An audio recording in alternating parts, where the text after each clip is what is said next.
He wasn't born rich. He wasn't famous. Yet he had private jets, private islands, and the world's most powerful people on speed dial. This is the story of Jeffrey Epstein, a man who came from nowhere, gained access to everyone, and left behind one of the darkest mysteries of modern history. Good evening. Jeffrey Epstein rose from modest origins to extraordinary wealth and influence, forging ties with presidents, princes, and billionaires. Yet beneath the veneer of success lay a pattern of criminal exploitation that spanned decades, exposed systemic failures in justice, and eroded public trust in institutions. This is the story of his life, told chronologically through verified public records, court documents, and official investigations. Epstein was born on January 20, 1953, in Brooklyn, New York, to Pauline and Seymour Epstein, a middle-class Jewish family in the Seagate neighborhood. A gifted student, he skipped grades and graduated from Lafayette High School at age 16 in 1969. He briefly attended Cooper Union and later the Courant Institute at New York University, studying mathematical physiology, but left without earning a degree in 1974. That same year, at age 21 and without formal teaching credentials, Epstein began working as a physics and mathematics teacher at the prestigious Dalton School on Manhattan's Upper East Side.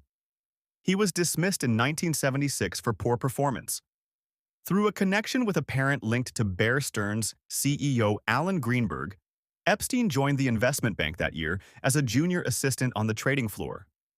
He quickly advanced, becoming a limited partner by 1980, specializing in options trading and tax strategies for high-net-worth clients.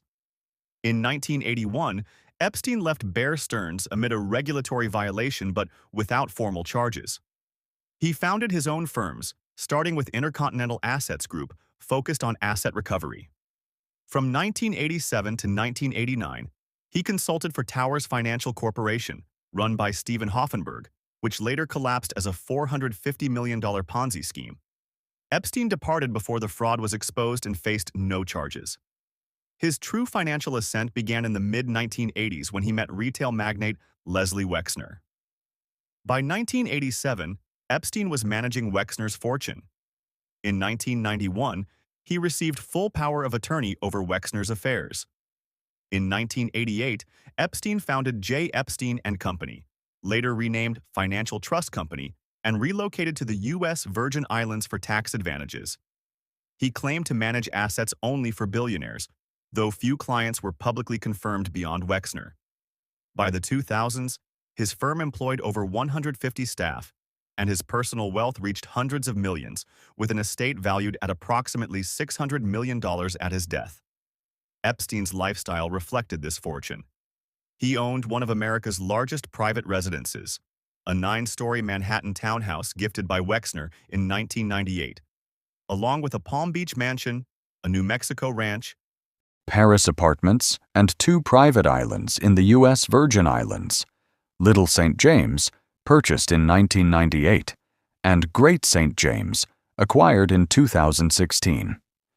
He flew frequently on private jets, including a Boeing 727 nicknamed the Lolita Express in media reports. Through wealth and philanthropy, Epstein entered elite circles. Verified records show associations with former President Bill Clinton, who took multiple flights on Epstein's jet and visited his properties after leaving office. Britain's Prince Andrew, a social acquaintance, financier Leon Black, Microsoft co-founder Bill Gates, and Harvard figures, among others. Flight logs, visitor records, and later unsealed documents confirm these contacts, though many were social or professional rather than financial. For years, Epstein cultivated an image as a generous patron of science and education, donating millions to institutions including Harvard.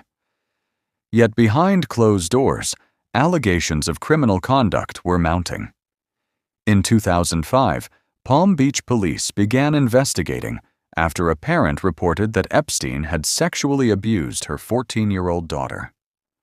Over the next year, investigators identified dozens of underage victims who described being recruited for paid massages that escalated to sexual abuse at Epstein's properties. FBI involvement followed in 2006. Searches uncovered evidence including hidden cameras and photographs. In 2008, under a controversial non-prosecution agreement negotiated by U.S. Attorney Alexander Acosta, Epstein pleaded guilty in Florida State Court to 2 charges: procuring a minor for prostitution and solicitation. He received an 18-month sentence, serving 13 months in a private wing with extensive work release. The deal granted immunity to unnamed co-conspirators and was later ruled to have violated victims' rights. Public outrage grew slowly until 2018 to 2019, reporting by the Miami Herald revived scrutiny, highlighting how lenient treatment allowed Epstein to continue his lifestyle for years. On July 6, 2019, federal authorities arrested Epstein at a New Jersey airport upon his return from Paris. He faced new charges of sex trafficking minors and conspiracy, spanning 2002 to 2005, involving recruitment and abuse across his properties.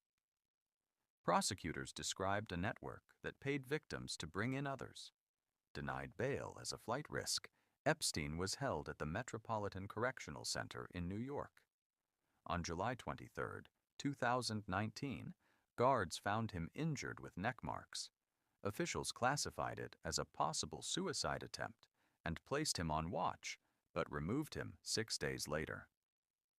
On August 10th, he was found unresponsive in his cell, hanging from a bedsheet. He was pronounced dead at 6:39 a.m. The New York City medical examiner ruled the death a suicide by hanging.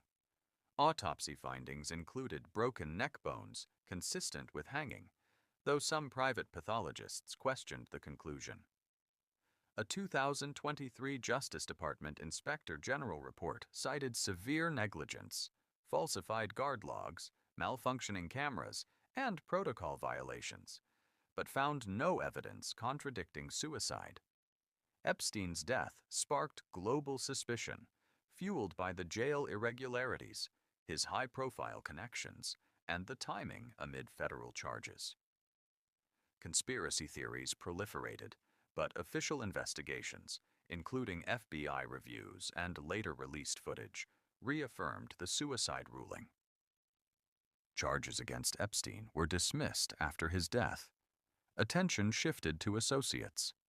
In July 2020, authorities arrested Ghislaine Maxwell, Epstein's longtime companion, on federal charges of grooming and trafficking minors.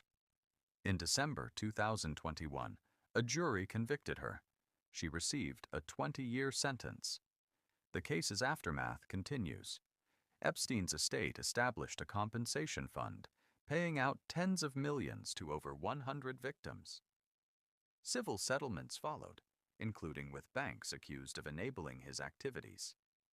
Court-ordered unsealing of documents from a 2015 defamation lawsuit by victim Virginia Giuffre began in 2019 and accelerated in 2024 to 2025, revealing thousands of pages, flight logs, depositions, and names of associates, though no confirmed client list of criminal participants emerged. As of late 2025, the Justice Department was reviewing millions of additional pages for release, with tranches containing redacted investigative materials and photographs. The Epstein saga exposed profound failures: a lenient 2008 deal that delayed accountability, institutional lapses in custody, and questions about how wealth and connections shielded predatory behavior. It amplified the Me Too movement, prompted reforms in victim notification laws, and deepened public skepticism toward elite accountability. Years later, ongoing document releases and civil actions continue to surface details, while core questions about enablers, oversight, and justice remain in sharp focus. This has been our report on Jeffrey Epstein, a life of privilege, predation, and enduring consequence. Good night.